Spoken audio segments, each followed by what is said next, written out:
Shalom Bapak Ibu Saudara Saudari yang terkasih dalam nama Tuhan Yesus Kristus. Kembali lagi bersama saya Agung Pratama Sitompul. Apa kabar kalian semua di rumah? Semoga sehat-sehat dan dalam perlindungan Tuhan. Di sini saya akan di sini saya akan berbagi masalah firman Tuhan. Kita akan bersama-sama mempelajari firman Tuhan. Mari sama-sama kita akan menyimak, kita siapkan hati dan pikiran kita mau fokus sama firman Tuhan dan kita akan mempelajarinya bersama-sama.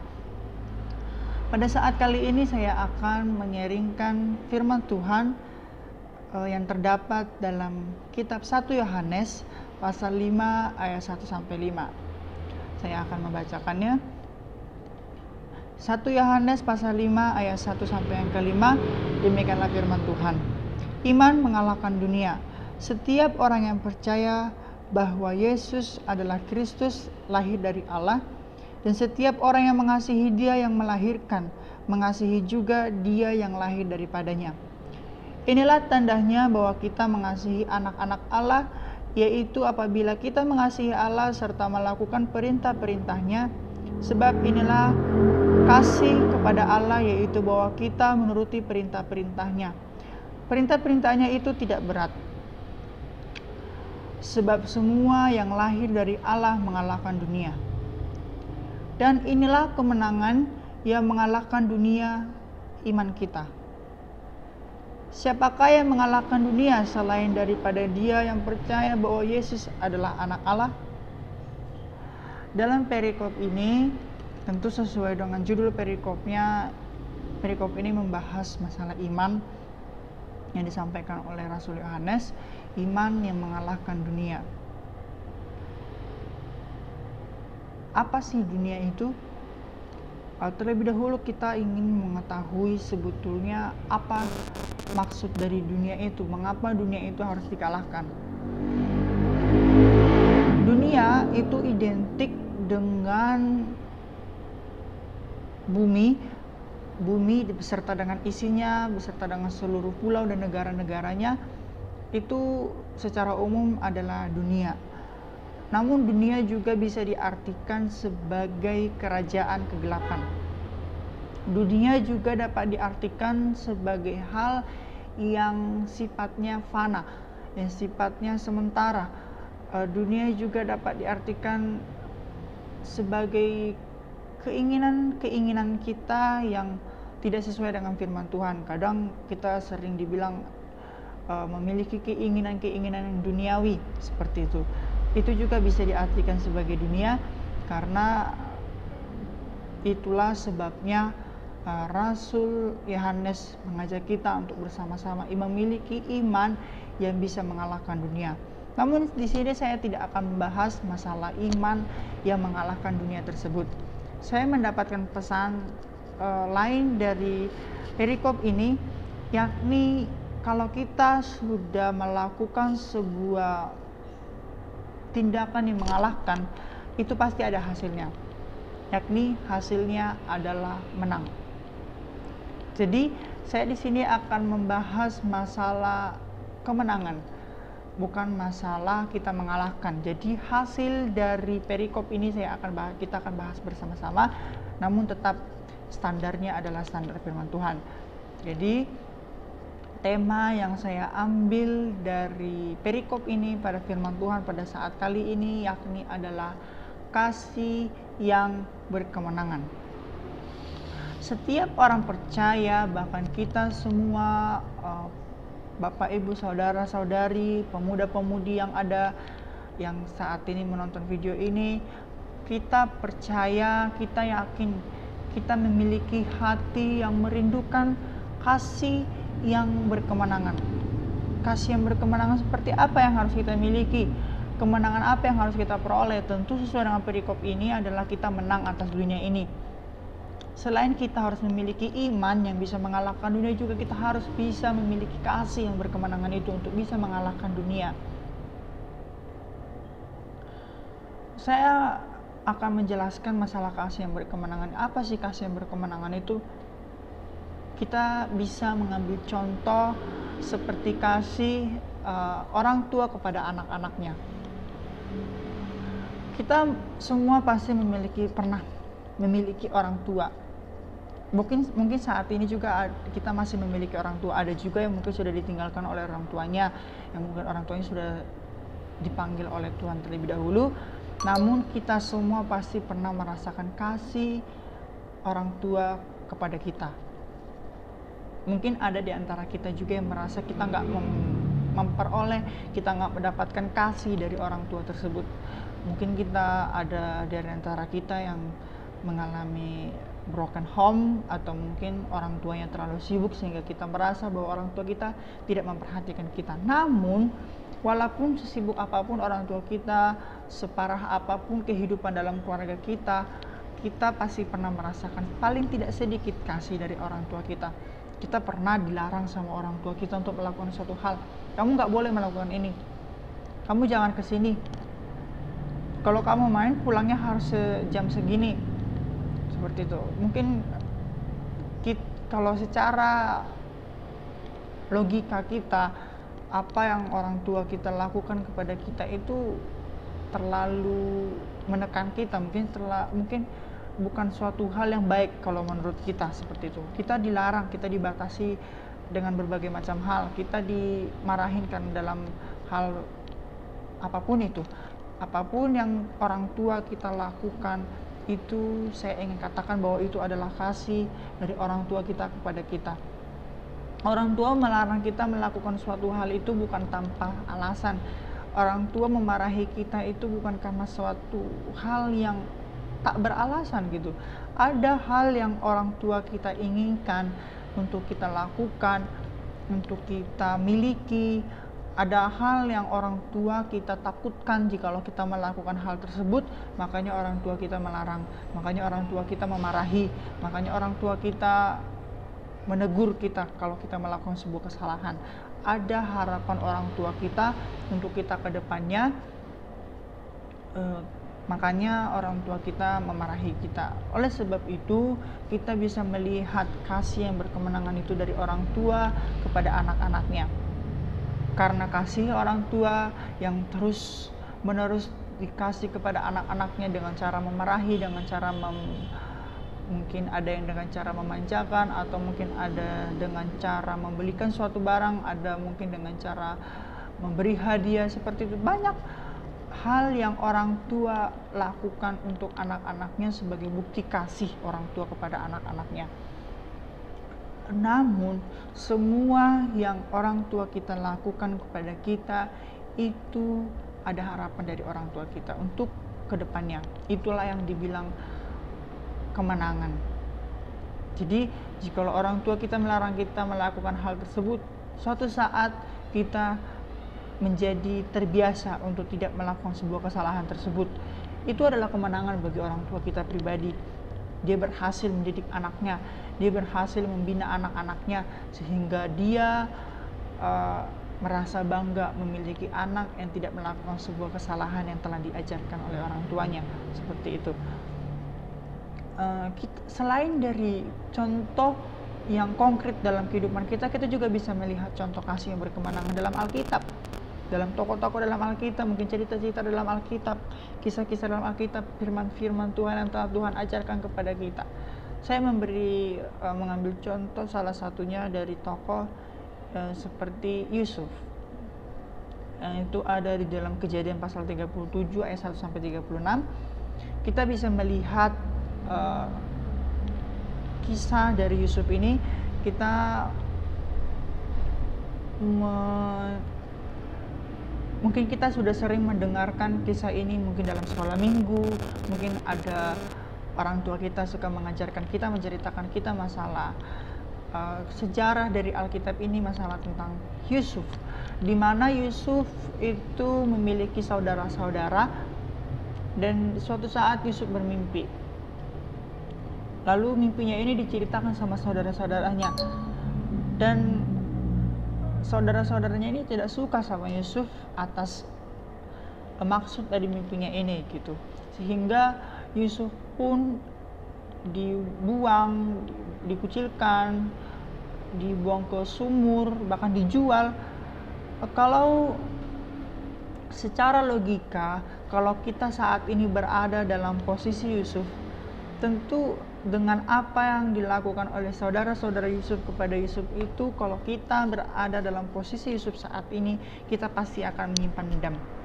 Kita pasti akan menyimpan rasa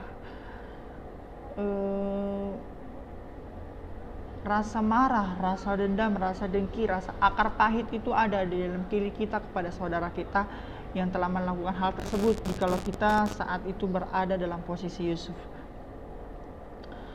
Kita bisa mengambil contoh dari Yusuf ini, apa kasih yang telah dia lakukan sehingga kasih itu beroleh kemenangan. Sekalipun telah dilakukan dengan begitu rupa oleh saudara-saudaranya, dengan begitu kasar, dengan begitu kejam, dengan begitu sakit, namun Yusuf masih menunjukkan kasihnya kepada saudara-saudaranya. Suatu saat terjadi kelaparan, dan saudara-saudara Yusuf ini datang ke Mesir untuk membeli makanan, untuk membeli simpanan makanan yang telah disimpan oleh kerajaan seperti itu. Yusuf mengenali saudara-saudaranya ini saat saudara-saudara Yusuf ini datang untuk membeli makanan. Namun saudara-saudaranya ini tidak mengenal Yusuf. Sekalipun Yusuf sudah diperlakukan seperti itu, namun dia sama sekali tidak menyimpan rasa sakitnya itu kepada saudara-saudaranya. Tuhan memakai Yusuf dengan sedemikian rupa, dengan begitu baik, sehingga Yusuf bisa menjadi seseorang yang dipercayakan di sebuah kerajaan. Dia menjadi seorang pemimpin di sebuah bangsa.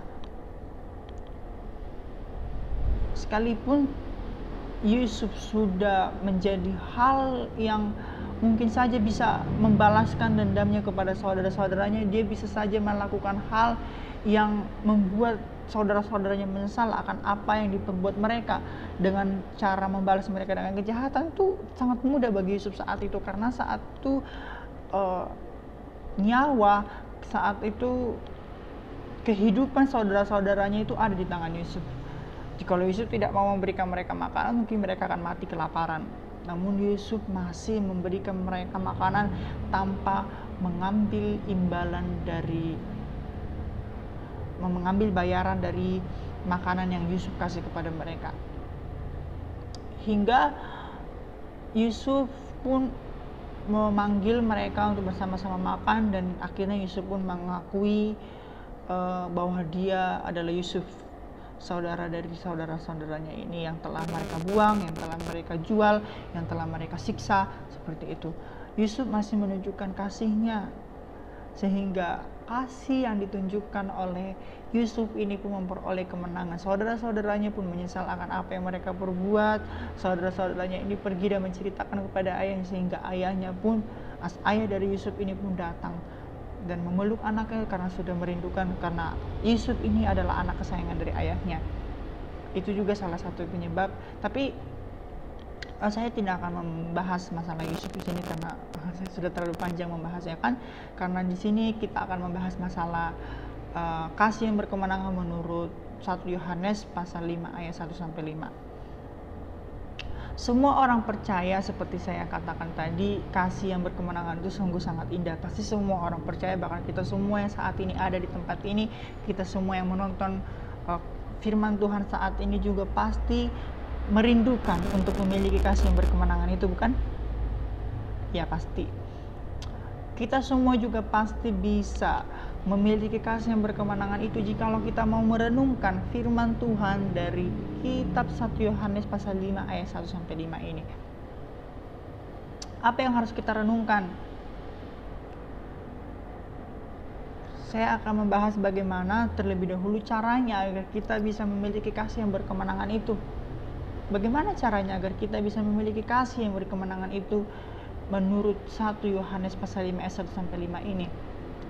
Saya akan membagikan 3 cara untuk kita bisa memiliki kasih yang berkemenangan itu menurut kitab 1 Yohanes pasal 5 ayat 1 sampai 5 ini. Yang pertama adalah kita harus percaya bahwa Yesus adalah anak Allah.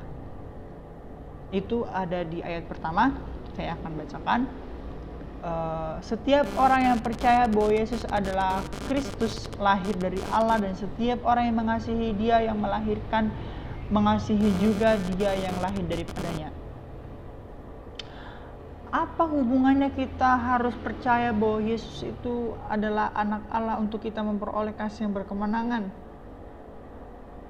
Karena sesungguhnya memang yang telah menang atas dunia ini terlebih dahulu adalah Kristus. Dengan cara apa? Dengan cara Dia mati di kayu salib. Dengan cara pengorbanannya, dengan cara Dia boleh mati dan bangkit kembali, Dia sudah mengalahkan kerajaan maut. Dia telah mengalahkan dosa-dosa kita. Dia telah mengalahkan kerajaan dunia ini.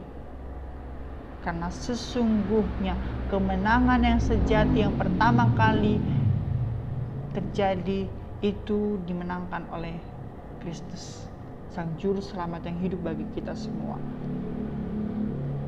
Dia telah mati di atas kayu salib, oleh Dia mewujudkan kasih anugerahnya kepada kita dengan mengaruniakan kita keselamatan.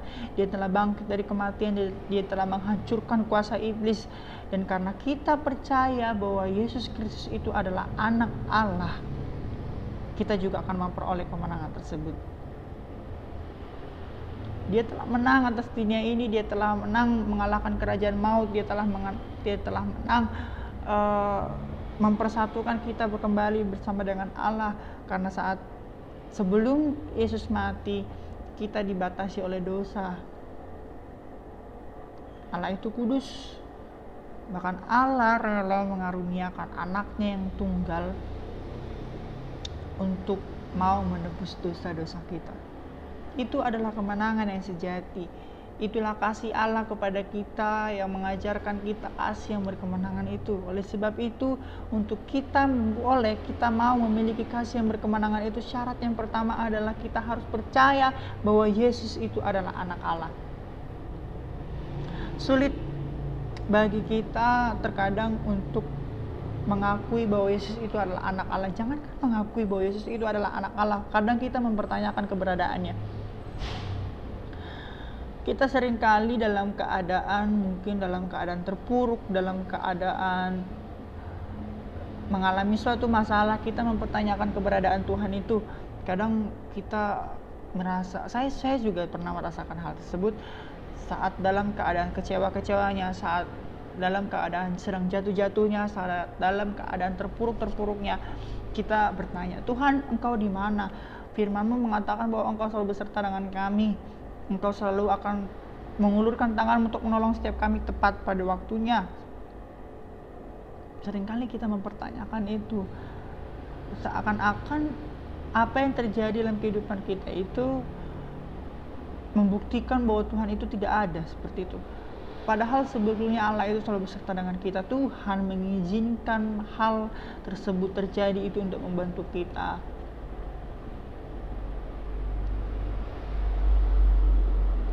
Jadi di sini saya mengajak saudara-saudara sekalian untuk mempercayai akan keberadaan Allah itu dengan sungguh-sungguh. Jangan hanya sebatas percaya, aku percaya Tuhan itu ada, aku percaya pertolongannya itu nyata. Tapi di saat-saat kita mengalami sebuah hal yang membuat kita tidak sanggup menghadapinya, itu kita mempertanyakan keberadaan Tuhan. Jangan. Kalau memang kita sudah percaya bahwa Allah itu ada, Allah itu adalah juru selamat kita, Dia adalah Yesus Kristus yang satu-satunya penolong kita. Dalam kondisi apapun, susah senang, kita harus yakin bahwa Allah itu ada. Jadi bagaimana, apa bukti bahwa kita percaya bahwa Yesus itu adalah anak Allah? Di dalam ayat yang pertama tadi mengatakan bahwa kita harus mengasihi Dia yang melahirkannya dan mengasihi juga Dia yang lahir daripadanya. Kita nggak membahas masalah lahir melahirkan, karena Yesus, Sang Juru Selamat kita itu tidak lahir secara seperti kita lahir seperti itu, karena tidak ada di sini kita tidak akan membicarakan masalah genetik, kita tidak akan membicarakan masalah hubungan suami istri sehingga melahirkan seorang anak, tidak.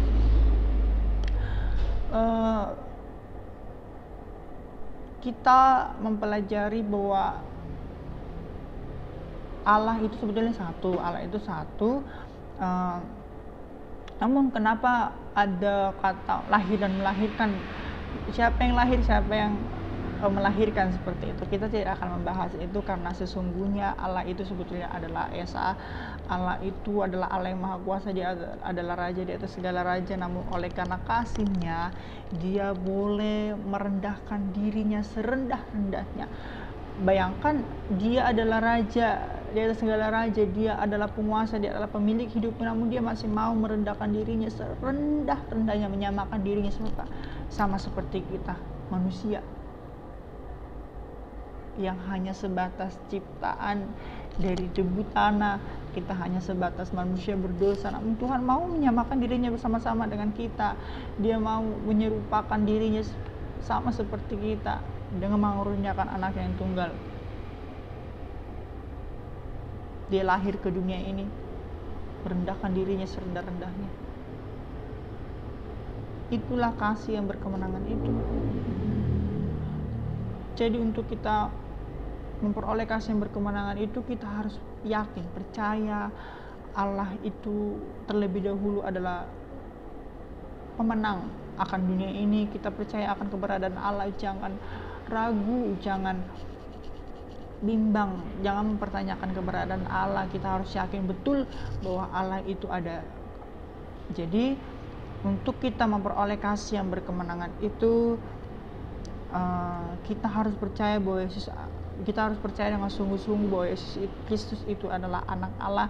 Yesus Kristus itu nyata. Yesus Kristus itu telah menjadi seorang pemenang. Dengan kasihnya Dia telah mengalahkan dunia. Dia pertama kali telah mengajarkan kita. Dia salah satu contoh yang telah mengajarkan kita akan kasih yang berkemenangan itu, dengan cara Dia mengasihi kita dan memperoleh kemenangan bagi kita. Kita dimenangkan oleh karena kematiannya, kita dimenangkan oleh karena kasihnya yang begitu luar biasa. Saya jadi teringat dengan sebuah video. Saya pernah menonton video ini, mungkin teman-teman atau saudara-saudara sekalian juga pernah menonton video ini. Ada seorang tukang cukur membuka usaha cukur tentunya, karena dia tukang cukurnya. Lalu ada seorang penginjil atau seorang pendeta datang untuk mencukur rambut. Seorang pendeta ini membawa Alkitab. Dia sedang menjalankan misi sebagai seorang penginjil, seperti itu. Lalu saat mencukur rambutnya, seorang tukang cukur rambut ini bilang sama pendeta ini, bilang sama penginjil ini bahwa sesungguhnya Allah itu tidak ada. Sontak penginjil ini kaget. Sontak penginjil ini ingin marah, namun tetap dia menyimpan kasihnya, dia tetap menyimpan rasa amarahnya itu sampai mencari jawaban yang tepat untuk menjawab pertanyaannya dia itu, membalas apa yang menjadi penyangkalannya dia akan Allah itu tidak ada, seperti itu. Lalu pendeta ini pun bertanya kepada tukang cukur ini, kenapa kamu bilang bahwa Allah itu tidak ada? Lalu tukang cukur ini bilang, kalau Allah itu ada, tidak mungkin ada orang di luar sana yang saat ini sedang menderita. Kalau Allah itu ada, tidak mungkin ada orang di luar sana yang terlantar. Kalau Allah itu ada, tidak mungkin ada bencana-bencana yang terjadi di dunia ini. Kata tukang cukur itu seperti itu. Lalu penginjil ini pun terdiam. Selesai dia pangkas rambut, dia keluar. Dia pulang, dia sudah membayar. Terus di luar dia menemui seorang gelandangan, atau mungkin bisa dibilang seorang pengamen, seperti itu. Seorang pengamen laki-laki, namun memiliki rambut yang sangat panjang. Lalu Tuhan mungkin memberi hikmat kepada seorang penginjil ini, kepada pendeta ini. Pendeta ini pun membawa masuk gelandangan tadi, seorang laki-laki yang memiliki rambut panjang tadi ke dalam pangkas rambut itu. Lalu pendeta ini bilang sama tukang pangkas ini, aku tidak percaya bahwa tukang pangkas itu ada. Lalu tukang pangkas ini tertawa terbahak-bahak. Dia bilang, kalau tukang pangkas itu tidak ada, tadi yang mencukur rambut kamu itu siapa? Kata tukang pangkas ini. Lalu penginjil ini bilang, kalau tukang pangkas itu ada, pasti tidak akan ada laki-laki yang memiliki rambut panjang seperti dia. Kata tukang pangkas, kata penginjil ini kepada tukang pangkas rambut. Lalu tukang pangkas rambut ini pun mengelak perkataan dia. Tukang pangkas rambut itu ada dan di mana-mana ada. Hanya saja dia yang tidak mau datang kepada saya untuk memotong rambut. Lalu pendeta ini, penginjil ini pun bilang, nah itu yang saya maksudkan. Allah itu ada. Hanya saja mereka yang tidak mau datang kepada Allah, sehingga mereka pun merasa bahwa Allah itu tidak ada. Sontak tukang cukur ini pun kaget. Tukang cukur ini pun menyesal akan apa yang dia bilang seperti itu. Jadi kisah ini mengajarkan kita untuk mau percaya sungguh-sungguh Allah itu ada.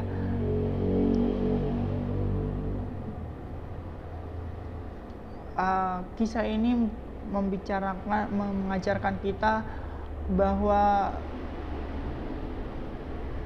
dia itu ada, nyata adanya seperti itu. Hanya saja orang yang tidak mau datang kepada dia, sehingga mereka pun merasa bahwa Allah itu tidak ada.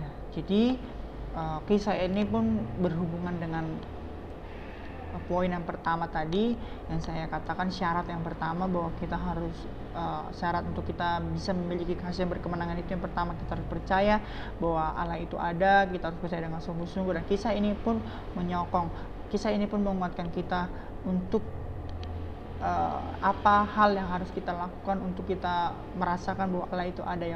Yang tentu kita harus datang kepada Tuhan. Jadi itu adalah syarat yang pertama untuk kita bisa memperoleh kasih yang berkemenangan itu. Syarat yang kedua adalah kita, seperti yang sudah saya katakan tadi, untuk kita bisa memperoleh kasih yang berkemenangan itu, yang pertama kita harus percaya Yesus adalah anak Allah. Syaratnya adalah kita mengasihi Dia, mengasihi yang lahir daripada yang melahirkannya. Dan yang kedua adalah itu, mengasihi Allah. Kan tadi udah Kak, ya kan, tapi saya belum bahas masalah apa yang harus kita lakukan untuk mengasihi Allah. Itu tadi, mengasihi Allah adalah syarat untuk kita bukti bahwa kita mempercayai bahwa Yesus itu adalah anak Allah dengan cara kita mengasihi Allah. Lalu saya akan membahas masalah apa bukti bahwa kita mengasihi Allah. Itu ada di ayat 2 sampai ayat yang ketiga. Kita bisa melihat di Alkitab kita masing-masing. Untuk menyingkat waktu kita bisa melihat di Alkitab kita masing-masing bahwa bukti dari kepercayaan kita bahwa Yesus Kristus itu adalah anak Allah, yang tentu kita adalah mengasihi Dia. Dan apa bukti dari kita mengasihi Allah? Di ayat yang kedua itu berbicara masalah kita harus menuruti perintah-perintahnya. Jadi untuk kita memperoleh kasih yang berkemenangan itu, kita harus percaya bahwa Yesus adalah anak Allah dengan cara kita mengasihi Dia. Dan bukti dari kita mengasihi Dia adalah kita menuruti perintah-perintahnya. Seperti itu, jelasnya seperti itu. Dan di ayat 3 juga menguatkan kita bahwa perintah-perintahnya itu tidak berat. Teman-teman, saudara-saudara bisa membaca di ayat 3 seperti itu. Ya, jadi ayat yang 3 tadi itu menguatkan kita untuk mempercayai bahwa perintah-perintahnya itu tidak berat. Jadi selain kita percaya bahwa Yesus Kristus itu adalah anak Allah, kita juga bukti dari kita mempercayai Yesus Kristus itu adalah anak Allah, kita mengasihi Dia. Dan bukti dari kita mengasihi Dia itu adalah dengan kita menuruti perintah-perintahnya, dan kita harus tahu perintah-perintahnya itu tidak berat. Itu yang kedua, syarat yang kedua. Jadi syarat yang ketiga untuk kita memiliki kasih yang berkemenangan itu adalah kita harus memiliki iman. Sesuai dengan perikopnya ini berbicara masalah iman. Jadi hal yang paling utama yang harus kita miliki adalah iman. Tentu semuanya dalam perikop ini itu berbicara masalah iman yang harus kita miliki. Kita harus mengimani dan meyakini, mempercayai bahwa yang lahir daripadanya itulah yang telah mengalahkan dunia. Seperti saya katakan tadi, bahwa pengorbanannya di kayu salib, dengan dia mati di kayu salib, dia bangkit dan telah mengalahkan kuasa iblis. Itu adalah kemenangan yang sejati, kasihnya yang telah memperoleh kemenangan yang sejati. Jadi kita harus mengimani, kita harus betul-betul beriman bahwa Yesus Kristus itu adalah anak Allah, dan kita mempercayai Dia yang telah memberikan kita sebuah kemenangan tersebut, yang telah rela memberikan kasihnya untuk memperoleh kemenangan tersebut. Selain kita harus mempercayai Yesus Kristus itu adalah anak Allah sebagai bukti iman kita, kita juga harus mengimani bahwa kemenangan yang mengalahkan dunia itu adalah iman kita. Jadi untuk kita memperoleh kemenangan yang mengalahkan dunia itu adalah yang paling penting, kita harus memiliki iman. Karena iman kita di ayat yang keempat-a itu mengatakan bahwa iman kita itu adalah satu-satunya hal yang bisa mengalahkan dunia. Dan kita juga harus dan yang paling penting di ayat yang kelima itu mengatakan bahwa sesungguhnya yang mampu mengalahkan dunia itu adalah Dia, adalah mereka, adalah kita yang percaya bahwa Yesus Kristus itu adalah anak Allah. Itu ada di ayat yang kelima, kita bisa lihat, kita bisa baca bersama-sama. Jadi untuk itu kita harus memiliki iman yang sungguh-sungguh. Jadi saya mengajak teman-teman dan saudara-saudara sekalian untuk kita memiliki iman itu jangan hanya sebatas beriman, jangan hanya sebatas aku percaya bahwa Yesus Kristus itu adalah anak Allah, aku beriman bahwa Tuhan akan menolong saya, aku beriman bahwa Tuhan itu pasti memberikan pertolongan yang tepat pada waktunya gitu. Jadi jangan hanya sebatas beriman namun gak peka sama apa yang Tuhan lakukan. Jangan hanya sebatas beriman tapi kita gak tahu apa yang Tuhan perbuat untuk pengabulan iman kita, seperti itu. Iman itu seperti sebuah harapan, namun kita harus mengimaninya dengan sungguh-sungguh sehingga hal itu pun akan terjadi. Saya memberi contoh untuk memperjelasnya seperti ini. Ada sebuah kisah seorang bapak yang terkena banjir, lalu dia mengimani bahwa Tuhan akan menolong dia di tengah-tengah kondisi banjir seperti itu. Hingga datanglah seorang petugas keamanan, petugas penyelamat seperti itu untuk menolong dia. Namun dia tidak mau, dia menolak pertolongan itu. Dia bilang bahwa Tuhan, saya akan menolong saya. Lalu datang juga anak istrinya membawa peralatan penyelamatan untuk menolong dia. Dia juga tetap menolak. Dia bilang bahwa Tuhan, saya pasti akan menolong saya. Tidak lama kemudian banjir itu pun semakin parah, hampir menenggelamkan rumahnya. Dia sudah berada di puncak, di atas atapnya. Datanglah sebuah helikopter untuk menyelamatkan dia.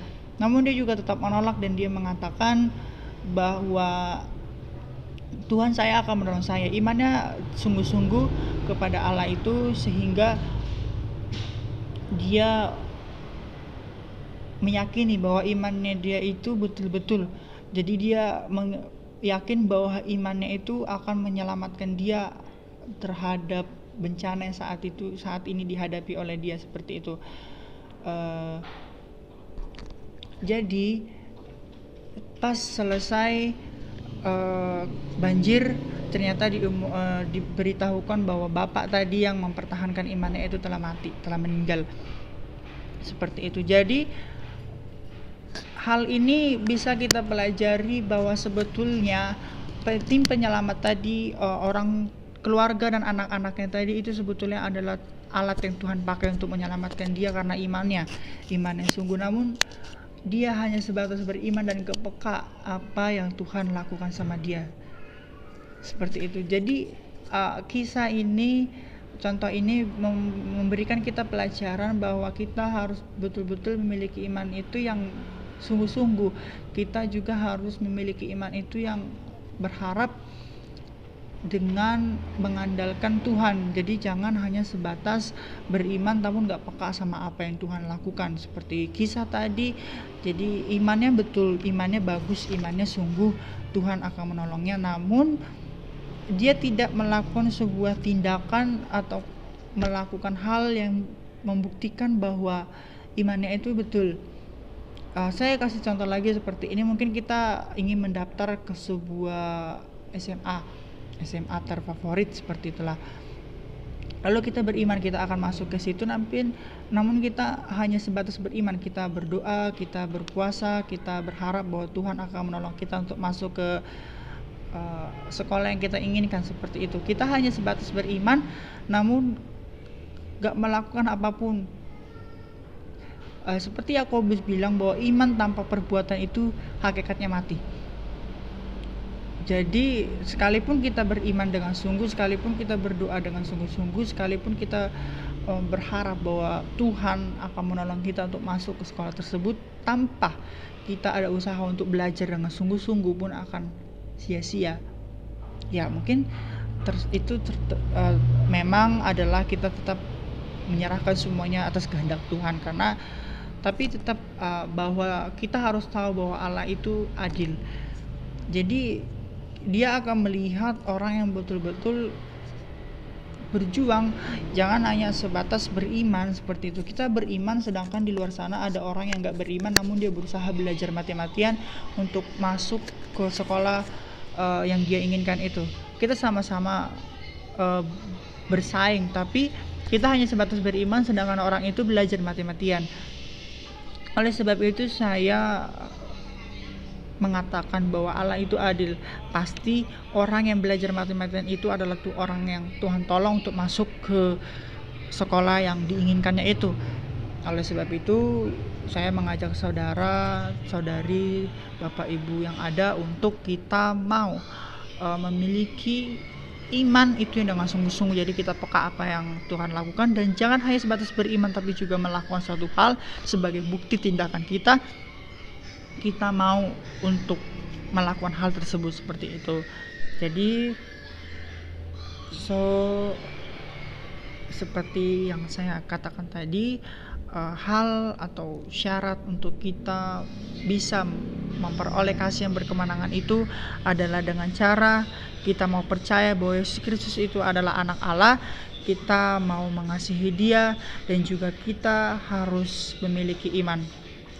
Demikianlah sharing firman yang saya sampaikan saat ini. Kiranya firman Tuhan ini juga boleh bermanfaat bagi kita semua. Maaf mungkin ada kendala masalah lingkungan, masalah gangguan suara atau masalah apa itu. Jadi kiranya Tuhan menolong kita melalui firman Tuhan ini. Sekiranya Tuhan juga terus menanamkan benih firman Tuhan ini dengan baik. Sekiranya Tuhan juga terus menolong kita melalui firman Tuhan ini, terus mengingatkan kita. Tuhan terus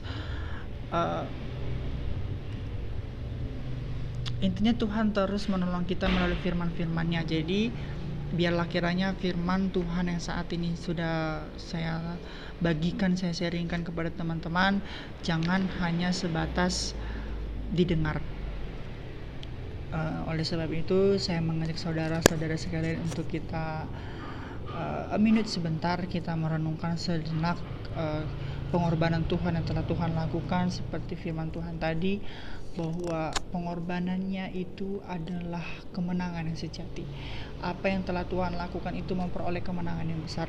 Oleh sebab itu kita mau belajar dari Tuhan, dari Yesus, apa yang telah Dia perbuat untuk kita bisa memperoleh kasih yang berkemenangan tadi.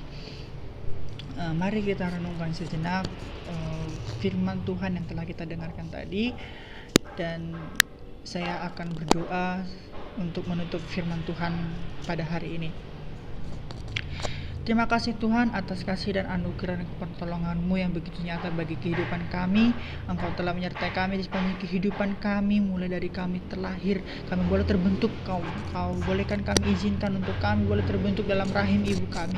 Kami boleh terlahir ke dunia ini, kami boleh melewati hari demi hari kami boleh bertumbuh tahun demi tahun, hari demi hari telah kami lewati. Kami mampu melalui semuanya itu bukan karena kekuatan dan kehebatan kami Tuhan. Kami yakin itu semua oleh karena kasih dan anugerah-Mu, oleh karena kebaikan-Mu yang selalu beserta dengan kami, sehingga kami mampu melalui semuanya itu. Pada saat ini juga Tuhan, kami telah belajar isi dari kebenaran firman-Mu, belajar tentang kasih yang memperoleh kemenangan tersebut. Biarlah kiranya Engkau Tuhan yang menuntun setiap kami, sehingga kami boleh menanamkan isi dari kebenaran firman yang telah kami dengarkan pada saat ini. Biarlah kiranya benih firman-Mu boleh tertanam dengan baik dalam kehidupan kami. Biarlah kiranya benih firman-Mu ini boleh terus bertumbuh dan berakar, bahkan berbuah dalam kehidupan kami Bapa. Biarlah kiranya Engkau mampukan kami untuk boleh melakukan isi dari kebenaran firman-Mu ini, sehingga kami bukan hanya saja mendengarkannya, namun boleh melakukannya sesuai dengan pertolongan, kehendak, dan juga penyertaan yang berasal daripada Engkau saja Bapa. Kami menyerahkan kehidupan kami, semua yang ada. Hamba menyerahkan orang-orang yang telah menonton firman ini, orang-orang yang telah mendengarkan firman ini. Biarlah kiranya hatinya boleh terus dikuatkan oleh kebenaran firman-Mu, dan boleh semakin hari semakin bertumbuh dalam Engkau Bapa. Kami menyerahkan seluruh kehidupan kami, tubuh, jiwa, dan raga kami, bahkan firman yang telah kami baca. Hamba telah selesai menyampaikan firman-Mu, namun kami percaya Roh Kudus-Mu terus beserta dengan kami semua. Roh Kudus-Mu terus mengingatkan kami, Roh Kudus-Mu yang terus menanamkan firman-Mu ini dalam kehidupan kami, boleh terus disirami oleh pupuk-pupuk, oleh benih-benih yang lain, oleh air dari yang berasal daripada Engkau, sehingga firman ini terus bertumbuh, tidak layu, tidak akan mati, tidak akan terlupakan oleh apapun, oleh karena turut campur tangan dan pertolongan daripada Engkau. Kami menyerahkan semuanya ke dalam tangan-Mu. Hanya dalam nama Allah Bapa, Putra, dan juga Roh Kudus kami telah berdoa dan mengucap syukur. Terima kasih sudah mau menonton renungan singkat. Mohon maaf jikalau ada kesalahan, mohon maaf juga jikalau ada kata-kata yang mungkin membuat saudara tersinggung, atau apapun itu yang saya perbuat mungkin menjadi suatu kesalahan. Saya mohon maaf, dan mohon diberitahu jikalau mungkin ada penyimpangan dari firman Tuhan, dari apa yang saya sampaikan, supaya saya bisa memperbaiki ke depannya, karena saya juga baru belajar. Dan biarlah kiranya firman Tuhan ini juga boleh terus mengingatkan kita, boleh terus memberikan kita kekuatan. Terima kasih. Selamat menjalankan aktivitas selanjutnya. Tuhan Yesus memberkati kita semua. Salam sejahtera.